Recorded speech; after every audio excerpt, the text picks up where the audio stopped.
فطور اليوم من كرادة مريم بهاي الحمراء، ساعات قليلة ويصير الفطور، وتأخرت اليوم بشغلي، فأنا بالكرادة مريم وقررت اليوم أفطر بهاي الحمراء، واختاريت مطعم دار القمر. ندخل جو يمهم ونشوف شنو نقدر نفطر بهاي الحمراء. كابتن حبيبي شنو تقدر تعطيني بهاي الحمراء؟ بهاي الحمراء اقدر اوفر لك 3 انواع مرق، 2 سوب مثل ما موضح، 3 انواع سمن، قطعه لحم 500 غرام، دجاجه 700 غرام، بالاضافه الى 5 انواع مقبلات، وما ننسى اللبن والتمر، كلها بهاي الحمراء. زين كابتن حبيبي هاي الصينية الكم شخص تكفي؟ تكفي الى 4 اشخاص. يعني من 4 ل 5. الى 4 اشخاص 5 كل هاي تكفي.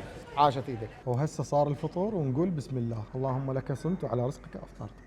ونكشف الستار عن هاي اللوحة الفنية، قطعة من الخبز وشوية من هذا اللحم الذايب مكورة هيك بالتمن، ونجدد الانطلاقية مالتنا. هسه نحول على الدجاج، ناخذ قليل من المرق اللي هي اليابسة محبوبة الجماهير، ونرجع ننطلق. طبعا اليابسة طينية للأخير وموضوعها موضوع ثاني. وهسه نجي على مرقة الشبزي اللي هي السبيناغ، خليها على تمن البرياني، خلي عليها قطعة مال دجاج، وسهمكم العافية. كل ما تحفر جوه يطلع لك الخبز، صايرة شلون الدنيمية. وهسه خلصنا فطورنا، وهذا ما تبقى من هاي الصينية، والطعم كان كلش رهيب. فطور اليوم كان يوم مطعم دار القمر اللي صاير بكرادة مريم مقابل حلويات القند.